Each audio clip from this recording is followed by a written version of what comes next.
Hello everyone. I hope आप सब ठीक होंगे। चलिए आज के वीडियो में हम देख रहे हैं management principles and application BCom first sem का full chapter, full chapter staffing and leading. Fourth full chapter देखेंगे हम। चलिए देखेंगे आज के वीडियो में क्या क्या कवर करेंगे हम।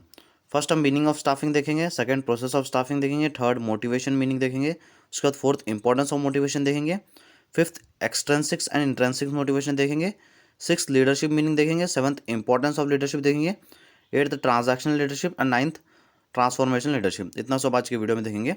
चलिए स्टार्ट करते हैं मीनिंग ऑफ स्टाफिंग से। Staffing. Staffing is the process of hiring eligible candidates in the organization or company for a specific position. In management, the meaning of staffing is an operation of requirement of the employees by evaluating the skills, knowledge, and then offering them specific job rules accordingly. Staffing का मतलब क्या होता है? एक company में eligible candidates जो ही eligible, जैसे आपकी कंपनी को एलिजिबल होते हैं जिसके पास डिग्री है, एक्सपीरियंस है, वो वैसे कैंडिडेट्स को हायर करना, मतलब उनको कंपनी में लाना जॉब के लिए, उसको स्टाफिंग कहा जाता है। और मैनेजमेंट में कहेंगे तो आप स्टाफिंग एक ऑपरेशन है जिसमें जिसमें एम्प्लॉयज़ को जॉब दी जाती है, उनके स्किल एंड नॉलेज को देखते हुए उनको कंपनी में रोल दिया जाता है कंपनी के अंदर, उसको स्टाफिंग कहते हैं। स्टाफिंग मतलब हायरिंग करना, एम्प्लॉयज़ को हायर करना। जस्ट एम्प्लॉयज़ को हायर करना ही स्टाफिंग नहीं है।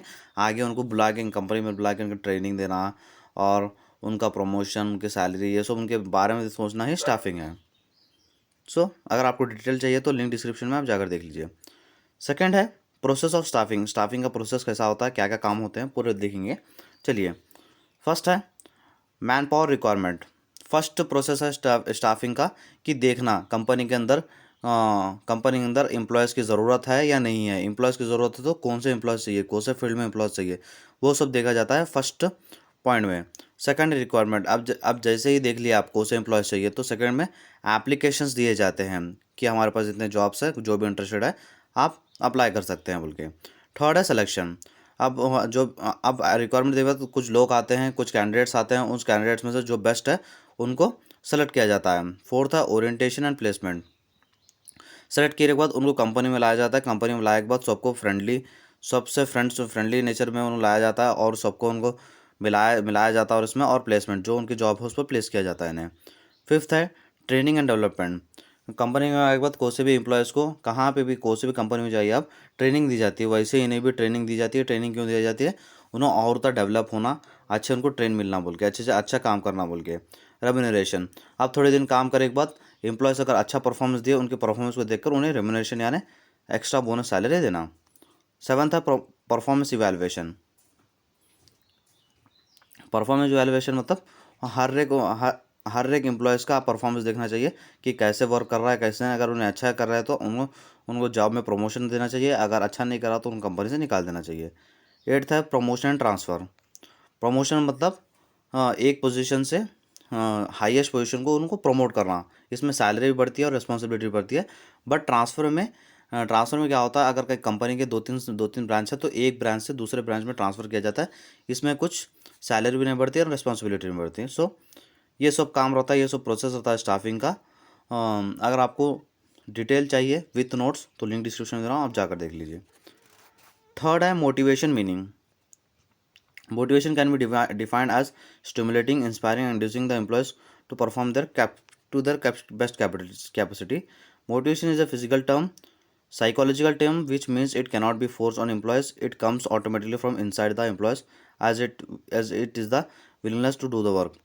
मोटिवेशन क्या है? मोटिवेशन एम्प्लॉयज़ को स्टिमुलेट करता है, इंस्पायर करता है, उन्हें इंड्यूस करता है कि अगर कोई से मोटिवेशन का तो आपको मीनिंग मालूम है। मोटिवेशन मतलब इंस्पायर करना, स्टिमुलेट करना। स्टिमुलेट क्यों किया जाता है? मेन कंपनी में उनको अंदर से उनको फील कराना कि वो अच्छे से काम करे बोल को।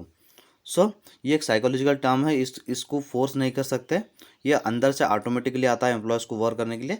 अगर मोटिवेशन आप रखते गए तो वो मोटिवेट होंगे और अच्छे से काम करेंगे। देखिए आप देखेंगे इसके इम्पोर्टेंस ऑफ मोटिवेशन। अगर आप कंपनी में एम्प्लॉयज़ को दिए तो इससे क्या मदद मिलती है? फर्स्ट है इम्प्रूव परफॉर्मेंस लेवल। अगर आप मोटिवेशन क्लासेस रख रहे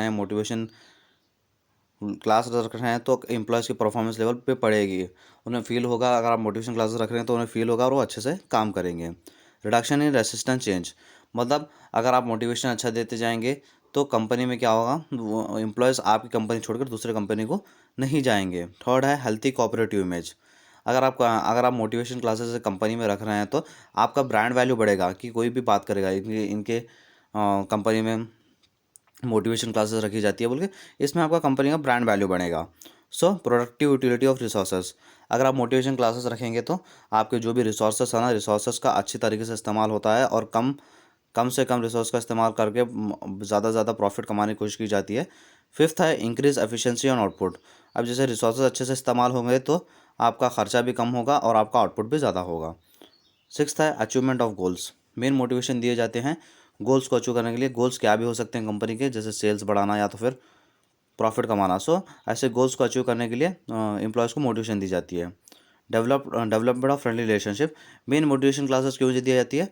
अब कोई सा भी एक मैनेजर मोटिवेशन क्लासेस दे रहा तो क्या कहेगा अपने एम्प्लॉयज़ को कि मुझे भाई के साथ ट्रीट करो या तो फिर मुझे फ्रेंड के साथ ट्रीट करो बोल के बोलेगा। ऐसे में क्या होगा, फ्रेंडली रिलेशनशिप बढ़ेगा। सो फ्रेंडली रिलेशनशिप बढ़े तो प्रोडक्शन भी अच्छे से होता। ये होगा इंपॉर्टेंस ऑफ मोटिवेशन। अगर आपको डिटेल चाहिए विथ नोट्स तो लिंक डिस्क्रिप्शन में दे रहा हूँ, आप जाकर देख लीजिए। फिफ्थ है extrinsic and intrinsic motivation. So पहले इंट्रिंसिक देखेंगे। Intrinsic motivation is when you engage in a behaviour because you find it rewarding, you are performing an activity for its own sake rather than from the desire of some external reward, the behaviour itself is own reward. Intrinsic क्या है, आप कुछ काम कर रहे हो एक company में, सो कंपनी में काम कर रहे हो, काम कंपनी में काम कर रहे हो बट आप किसी किसी चीज़ की आस नहीं रख रहे हो, किसी बोनस की, किसी प्रमोशन की आप आस नहीं रख रहे हो, सिर्फ काम कर रहे हो, सिर्फ काम करने को उसको इंट्रिंसिक मोटिवेशन कहते हैं। आप किसी आस के लिए काम नहीं करो, आप किसी बोनस के लिए काम नहीं कर रहे हो, आप किसी प्रमोशन के लिए काम नहीं कर रहे हो, सिर्फ आप काम कर रहे हो, कंपनी का सोच के आप काम कर रहे हो। सो आपका बिहेवियर या आपका ओन रिवॉर्ड रहता है इंट्रिंसिक में, बट एक्सट्रिंसिक में ऐसा नहीं रहता। Extrinsic motivation is when we are motivated to perform a behavior or engage in activity because we want to earn a reward or avoid punishment. You will engage in a behavior not because you enjoy it or because you find it satisfying, but because you expect to get something in return or avoid something unpleasant. Extensive motivation मतलब आप कुछ काम कर रहे हो company में, कुछ मिलने के लिए, कुछ रिवॉर्ड मिलने के लिए काम कर रहे हो या तो फिर आपको पनिशमेंट नहीं मिलना बोल के आप काम कर रहे हो। सो एक्सटेंसिक्स में ऐसा होता है, आप कुछ काम कर रहे हो कुछ मिलने के लिए, या प्रमोशन या बोनस मिलने के लिए काम कर रहे हो। और इंट्रेंसिव में क्या होता है, जस्ट कंपनी के गोल्स अचीव करने के लिए काम कर रहे हो, बट एक्सटेंसिव में कुछ मिलने के लिए काम कर रहे हो। सो ये था एक्सटेंसिव या इंट्रेंसिव। आपको डिटेल चाहिए तो लिंक डिस्क्रिप्शन में आप जाकर देख लीजिए। सिक्स्थ है leadership meaning. Leadership is the ability of an individual or a group of individual to influence and guide followers of other members of an organization. Leadership क्या है, लीडरशिप एक एबिलिटी है, एक इंडिविजुअल या ग्रुप में leaders होते हैं जो कंपनी में कंपनी के एम्प्लॉयज़ को इन्फ्लुएंस करते हैं या तो फिर उन्हें गाइड करते हैं कंपनी के गोल्स अचीव करने के लिए। सो ये लीडरशिप मीनिंग था। लीडरशिप में क्या होता है, एक एक इंडिविजुअल लीडर होता है या तो फिर ग्रुप में 3-4 जन लीडर रहते हैं। वो क्या करते हैं, जो अपने फॉलोअर्स है, जो फॉलोअर जैसे अदर एम्प्लॉयज़ हैं उनको गाइड करते हैं, उनको गाइड करके इन्फ्लुएंस करते हैं कि अपने गोल्स अचीव करने के लिए कंपनी का। सो ये था लीडरशिप का मीनिंग। आपको डिटेल चाहिए तो लिंक डिस्क्रिप्शन में दे रहा हूँ, जाकर देख लीजिए। सेवन्थ है इंपॉर्टेंस ऑफ लीडरशिप। अगर लीडरशिप कंपनी में रही तो क्या होता है। First, initiates action. कोई सा भी काम है कंपनी में लीडर ही स्टार्ट करता है। जैसे लीडर पहले प्लान्स बनाता है, प्लान्स पहले बना के अपने एम्प्लॉयज़ के साथ डिस्कस करता है, इसलिए कहा गया ना इनिशिएट्स एक्शन। सो पहले वही काम स्टार्ट करता है कंपनी में। सेकंड है मोटिवेशन। एक लीडर अगर कंपनी में रहा तो मोटिवेशन देता है वो अपने एम्प्लॉयज़ को। मोटिवेशन अगर एम्प्लॉयज़ को मिलता गया तो एम्प्लॉयज़ अच्छे से काम करेंगे। जैसे मैं आपको मोटिवेशन टॉपिक पहले ही समझाया हूँ। प्रोवाइडिंग गाइडेंस, ये एम्प्लॉयज़ को हर हर हर पोजीशन में, हर इस पे गाइडेंस देते रहेंगे। अगर आपके पास लीडर रहा तो हर हर स्टेप में, हर पोजीशन में गाइडेंस देते रहेंगे, कैसे काम करना चाहिए, कैसे गोल्स को अचीव करना चाहिए, ये सब गाइडेंस देते हैं। Creating confidence. फोर्थ, अगर एक लीडर आपके एक कंपनी में रहा तो लीडर वो हर एक एम्प्लॉयज़ को कॉन्फिडेंस देगा कि वो कर सकता है काम, उनके से कॉन्फिडेंस देता रहेगा। अगर ऐसे कॉन्फिडेंस देता रहा तो काम भी जल्दी से होगा। Builds work environment. अगर एक लीडर अगर रहा तो वो एक इन्वायरमेंट बनाता है, एक ग्रुप बनाता है, ग्रुप बना के सबको ग्रुप में लेकर चलता है, ऐसे में इन्वायरमेंट जो कंपनी का इन्वायरमेंट रहता है वो अच्छा रहता है। सिक्स था कोऑर्डिनेशन। एक लीडरशिप एक कंपनी में रहा तो वो कोऑर्डिनेशन, सबके बीच में कोऑर्डिनेशन बनाता है और अपने एम्प्लॉयज़ के बीच में भी कोऑर्डिनेशन बनाता है। सो एक कंपनी में लीडर होना बहुत ही ज़रूरी रहता है। लीडर रहा तो ही कंपनी में गोल्स अचीव हो सकते हैं जल्द से जल्द। सो ये था इंपॉर्टेंस ऑफ लीडरशिप। आपको डिटेल चाहिए विथ नोट्स तो लिंक डिस्क्रिप्शन में दे रहा हूँ, आप जाकर देख लीजिए। And the eighth one, transactional leadership. Transactional leadership, also known as managerial leadership, is a leadership style where the executive relies on rewards and punishments to achieve optimal job performance from his or her subordinates. Transactional leadership को managerial leadership भी कहा जाता है। इस leadership में style में क्या होता है, जब कोई एम्प्लॉयज़ परफॉर्मेंस देता है, एम्प्लॉयज़ तो परफॉर्मेंस देगा बट एम्प्लॉयज़ यहाँ पर डरता है या तो फिर खुश होता है। एम्प्लॉयज़ क्यों डरते हैं, अगर एम्प्लॉयज़ अच्छा परफॉर्मेंस देंगे तो यहाँ पर एक लीडर होता है वो जो रिवॉर्ड देता है। अच्छा परफॉर्मेंस करे तो रिवॉर्ड देता है। रिवॉर्ड में क्या होता है, प्रमोशन देता है तो फिर बोनस देता है।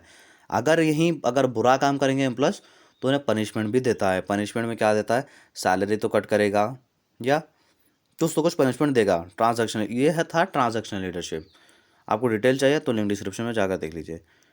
अब है ट्रांसफॉर्मेशनल लीडरशिप। ट्रांसफॉर्मेशनल लीडरशिप अच्छा लीडर होता है। देखिए क्या करता है, transformational leadership is a theory of leadership where a leader works with teams और followers beyond their immediate self interest to identify need change, creating a vision to guide the change through influence, inspiration, and executing the change in the tandem with committed members or groups. Transformation leadership क्या होता है कि leadership style है जिसमें वो अपनी interest, अपने फ़ायदे से ज़्यादा कंपनी के फ़ायदे को सोचता है और कंपनी के फ़ायदे को से के साथ साथ वो एम्प्लॉयज़ के फ़ायदे को भी सोचता है।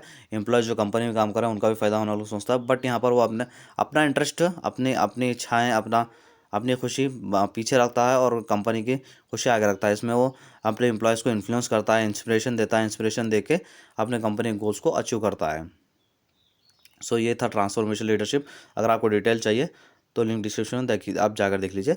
देखिए कुछ मैंने टॉपिक को नहीं समझाया इस चैप्टर में, क्यों बोलते हैं थेरीज, जो मोटिवेशन थेरीज आपको इसमें है, चैप्टर में है। सो मैं इसको डायग्राम डाल के समझाना पड़ता, वीडियो बहुत बड़ा होगा बोल के मैंने नहीं समझाया, बट मैंने पिछली वीडियोस में मैंने समझाया है ये। So mostly need hierarchy theory आपको टॉपिक है। सो मैंने लिंक डिस्क्रिप्शन में दे दिया, आप जाकर देख लीजिए। हर्ट्ज़बर्ग्स टू फैक्टर थ्योरी भी मैंने समझाया है, इसका भी लिंक डिस्क्रिप्शन में दे रहा हूँ, आप जाकर देख लीजिए। व्रूम्स एक्सपेक्टेशन थ्योरी भी दिए समझाया हूँ मैं, इसका भी लिंक डिस्क्रिप्शन में दे रहा हूँ, आप जाकर देख लीजिए। अब लीडरशिप थ्योरीज भी 3 है आपको सिलेबस में। फर्स्ट है लाइकर्ट स्केल थ्योरी, ये भी समझाया हूँ, लिंक डिस्क्रिप्शन में दे रहा हूँ, आप जाकर देख लीजिए। सेकंड है Blake and Mouton's managerial grid theory and House path goal theory, इसके दोनों के भी मैंने लिंक डिस्क्रिप्शन दिए हुए हैं, आप जाकर देख लीजिए। सो ये था हमारा 4th chapter staffing and leading. I hope आपको वीडियो पसंद आया होगा। पसंद आया तो वीडियो को लाइक कर दीजिए।